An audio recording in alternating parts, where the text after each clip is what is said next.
Alright, so in this one we're going to be looking at how data is stored. Alright, and specifically we'll be looking at different types of memory sizes and what you can store in those memory sizes.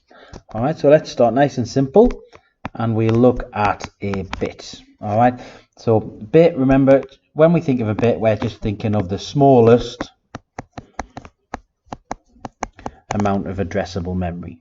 Alright, so just the smallest amount of a memory you can get is 1 bit, which is going to be 1 1 or 1 0. Alright, now moving up, we have a nibble, right, which aren't as common. Alright, we normally use it when we're doing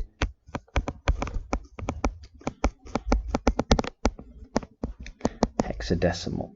Okay, so it's mainly just used for humans and it makes our life a little bit easier when working with binary. So we normally just use a nibble when we're dealing with hexadecimal. Okay, now the next one up we've got is a byte. A byte is 8 bits and you'd normally be looking at a letter. A letter or any type of character will be stored in a byte. Alright, moving up again, and at this point I just want to point out, although the diagram does say 1000, it's really 1024. Alright, we spoke about that in class. You'll often see it as 1000 and you can often use 1000 bytes in a kilobyte to work out an estimate of a file size, but the actual file size is 1024. Alright, so just remember that. Okay, when you're looking at kilobytes, you're mainly looking at like Word documents and things like that. Alright, you can actually fit 1000 letters, well actually it's 1024 letters inside of a kilobyte. Alright, so that's 1024 characters, and that will include spaces and full stops and punctuation as well. Okay, so it's a fair bit. When you're writing something, it's a fair bit 1 kilobyte can store. Okay, just to, as a side note, that doesn't include PowerPoints. All right, PowerPoints are a lot bigger than letters. All right, so not PowerPoints.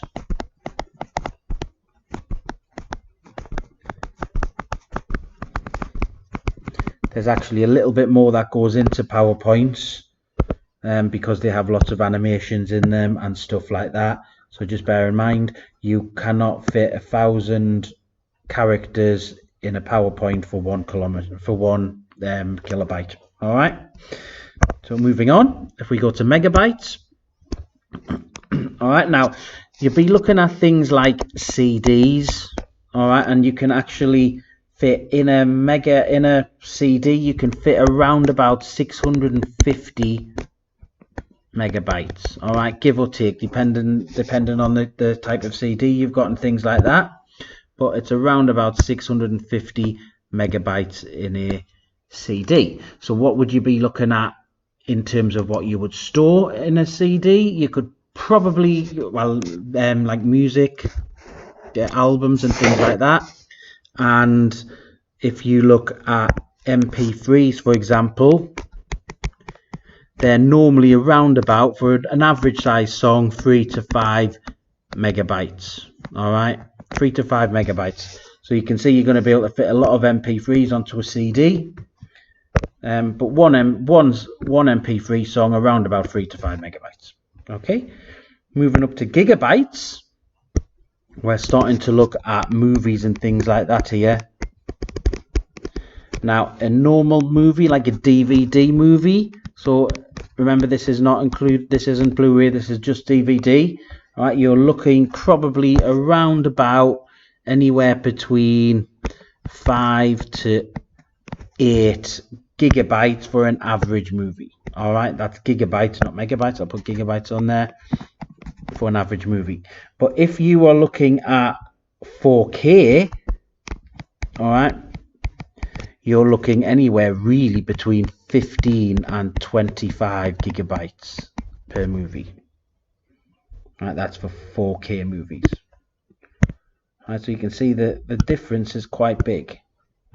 Okay, we'll look at the difference between an actual physical DVD and an actual physical 4K disc, Blu-ray disc, in another module, but for now we're just looking at the memory types. Okay, and then you have terabytes, and you're basically looking at hard drives here. Alright, so your hard drives at home will more than likely be in terabytes or very, very high gigabytes. Okay, and then finally, when we're looking at petabytes, you're looking at servers or supercomputers.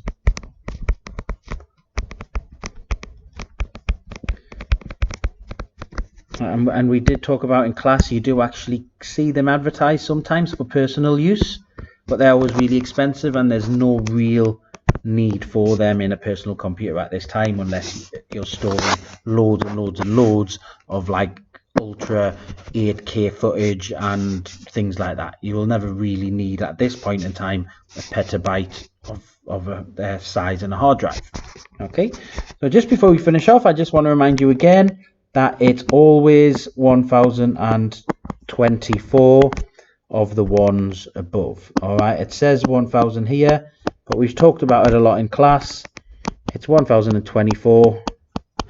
It's not actually 1000. Okay, now that might actually be a question in your exam. I have seen them before where they ask you why it is wrong to say 1000, and the answer is because it's not. It's 1024. Okay, so that is how data is stored in computers and what you might find stored in that type of format.